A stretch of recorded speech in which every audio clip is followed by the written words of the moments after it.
The moment the glass hit the floor, the music stopped. Cassian's body slumped against me, heavy, warm, and frighteningly still. His wine glass rolled across the marble-red droplets, trailing like blood. Gasps, footsteps. Someone screamed. I didn't. I reached into my clutch and pulled out the silver recorder. Play it, I told the butler. Where are you listening from, Texas or Tokyo? Hit subscribe because this isn't about love.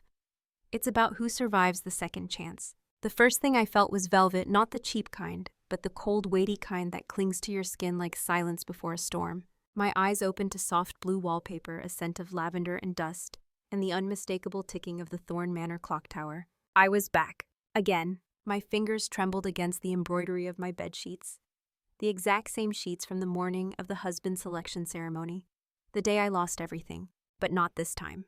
This time, I remembered it all: Lysander's hollow affection, the locked basement, the bruises I hid behind lace, and Cassian, the man I thought was ice, but who in the end was the only one who mourned me. A knock. Calista, my mother's voice, sharp, elegant, laced with rehearsed warmth.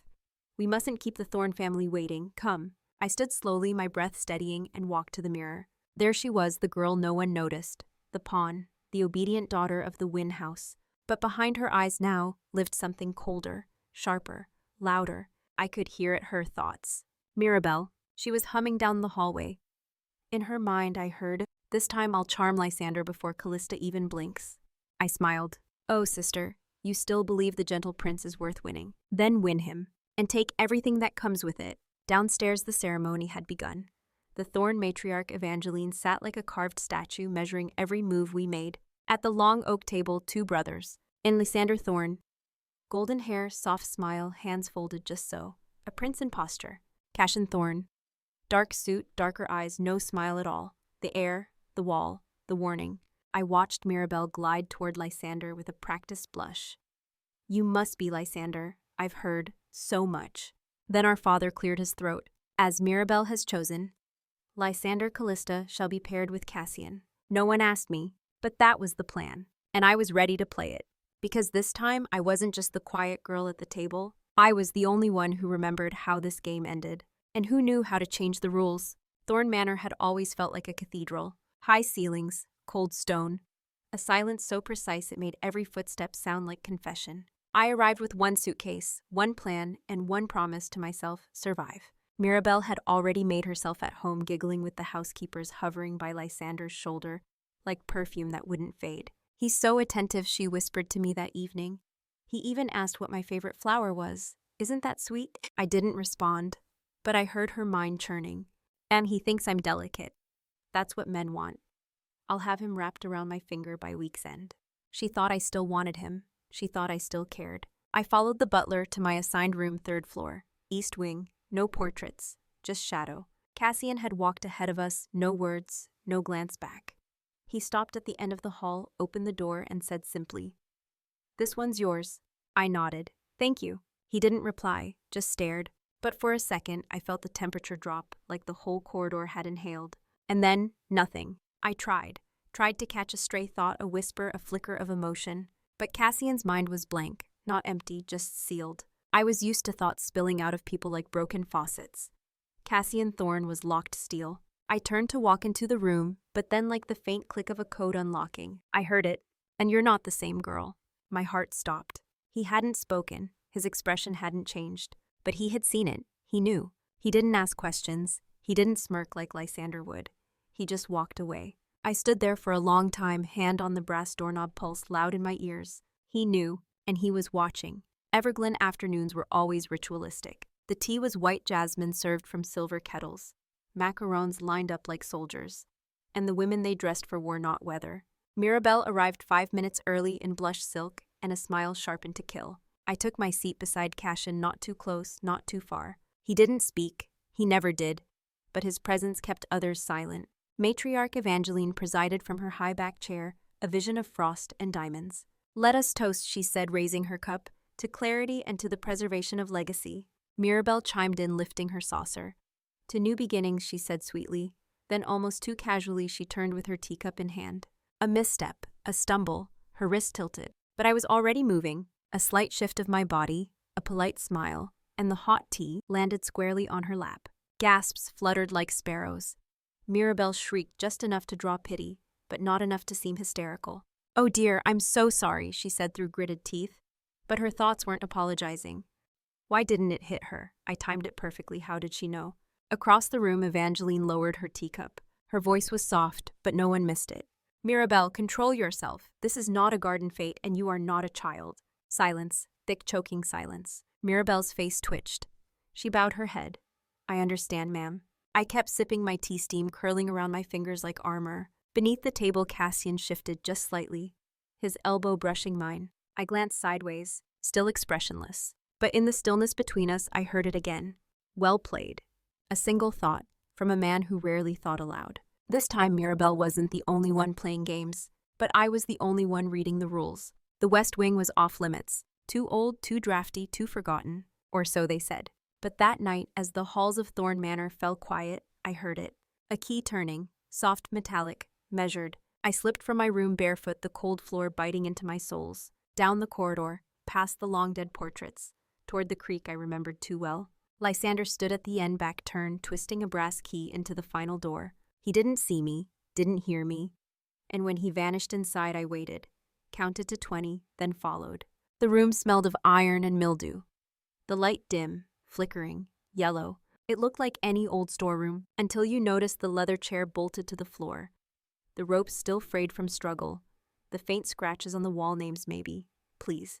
And in the drawer, a syringe. Empty, used, my breath stilled. In another life, this was where I begged, cried, promised to be better. All while Lysander smiled and called it love. But I wasn't that girl anymore. I turned to leave, and there he was. Not Lysander. Cassian, standing in the hallway, half-shadowed by the broken chandelier. His voice was low, rougher than usual. "Why are you walking into fire with bare feet?" I didn't answer. I couldn't. His eyes searched mine, not cruelly, not softly, but like someone who'd seen smoke before the flames. For a moment, he looked like he might say more, but then he stepped aside, wordless, letting me pass. As I walked by, I heard it just barely. "I'll burn it down first." Not a threat, not a question. A promise. Dinner at Thorn Manor was choreography. Crystal clinks, silverware poised like weapons, and silence, always silence, until the matriarch spoke. Tonight the roast was rosemary lamb, the wine deep, dry, laced with silent judgment. Mirabel sat across from me in navy blue, her earrings catching the chandelier like tiny daggers. So she began, voice sugar-laced. "How's the married life, dear sister?" I didn't look at her. I sliced my lamb, chewed once, twice. "He sleeps on the left side," I said calmly, "has a habit of checking the windows before bed, and reads before sleeping, quietly." Mirabel's smile faltered. "He hasn't touched you, has he?" She said it sharper now, too loud, too fast. The room froze. Forks stopped midair. Across the table, Cassian continued cutting his food like nothing had been said. But I felt it, a shift in the air like glass tensing before it breaks. I placed my fork down, met her eyes. "No," I said softly, "and yet I sleep soundly every night."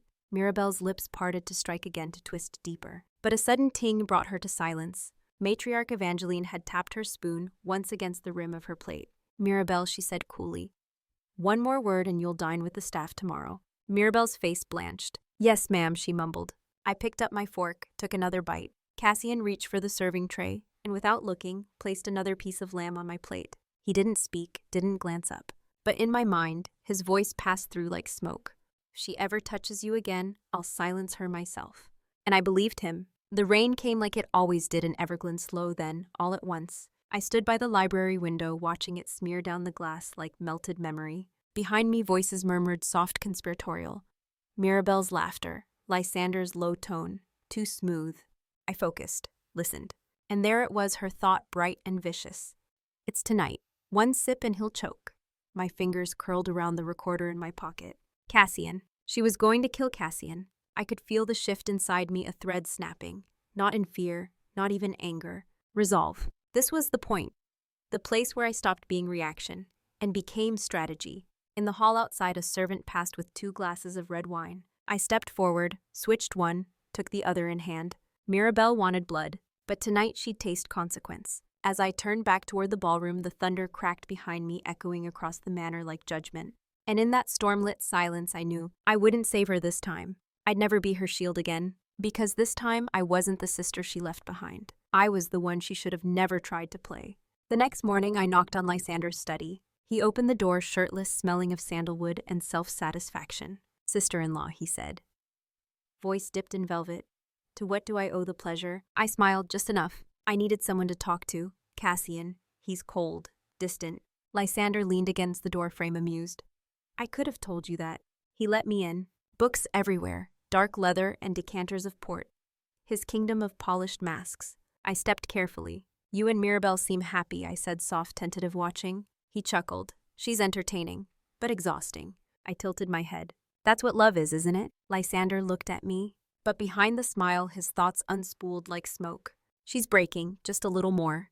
"Perfect." I let silence sit between us. Then, like bait, "Do you think Cassian would notice if I disappeared?" Lysander poured us both a drink. "He doesn't deserve you." I didn't drink, but I let the glass linger in my hand. That afternoon, I found Mirabel in the greenhouse. She was clipping roses, blood red, thorns sharp. "Help me pick centerpieces," she said brightly, as if she hadn't tried to kill my husband last night. I reached for the stems. "What if I asked we switch the wine labels again, like when we were girls?" She paused, then laughed. "You read my mind." Her thoughts were louder, and she's falling for it. She wants to sabotage Cassian, too. "Oh, Mirabel, you've always mistaken silence for surrender." Later that evening, I returned to the library, sat beneath the stained glass window, and pressed record.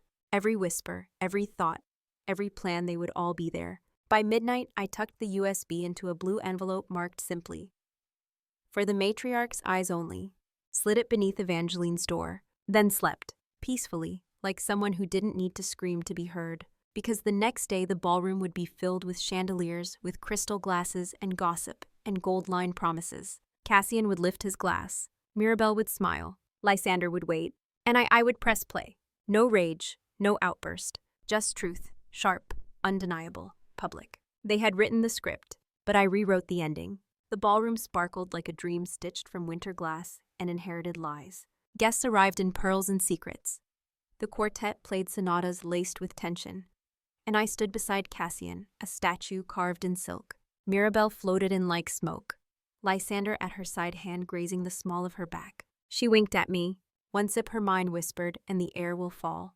The toasts began. Voices rose in polished praise, beauty, legacy, perfect matches. I didn't hear them. I only listened for the sound of the lie unraveling. At last Cassian raised his glass. "Thank you all." He stopped, swayed, and collapsed. Gasps, a scream, silver crashing against tile. Mirabel froze. Lysander stepped forward, then hesitated. I walked toward the center of the room slowly, as if stepping through fog.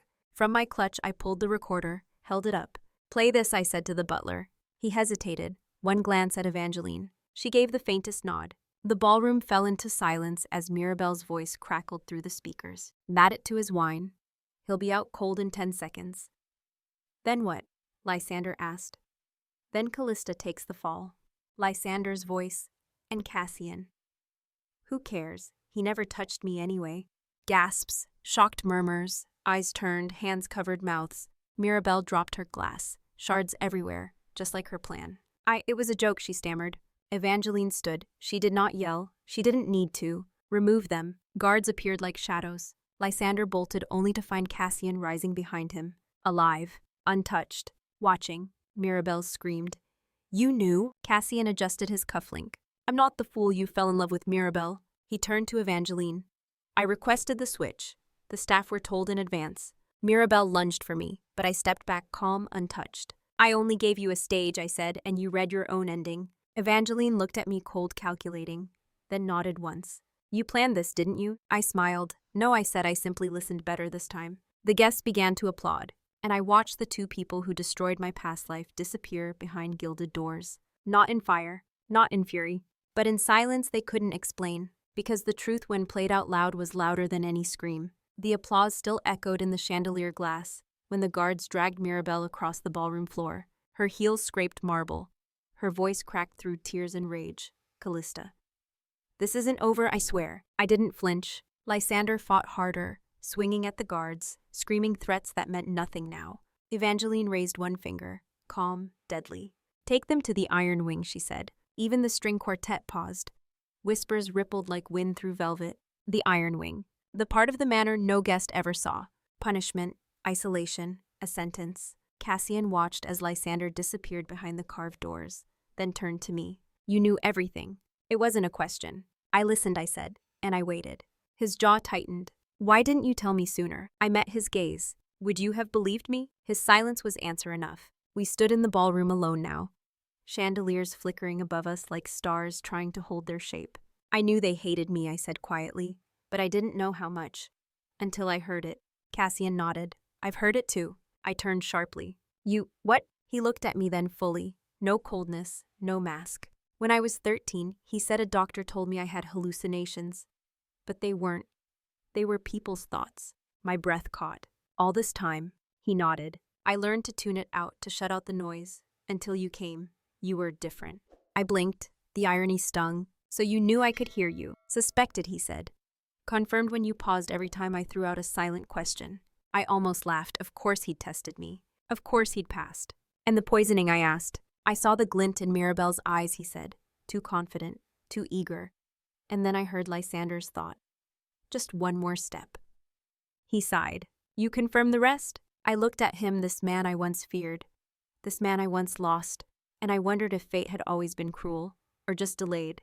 Cassian extended his hand. No smile. Just certainty. Walk with me. I took it. We walked through the west corridor, past the door I once feared, past the staircase that creaked with memory. The night wind was cool. The moon broke through the clouds like breath finally released. What now? I asked. Cassian glanced at me. We rebuild. I nodded. But deep in the manor, beneath layers of stone and steel, Mirabel sat in silence. The lights never turned off in the iron wing. She stared at the camera in the corner, eyes hollow, then turned to the wall behind her mattress. From a crack in the stone, she pulled a smuggled scrap of parchment and a silver pen. She scribbled one sentence, then slid it beneath the iron door. To the guard. To him, a favor she earned long before this life began. The note read, she may have won this round, but I remember everything too, and this time I'll be the one who lives. The guard took it without a word.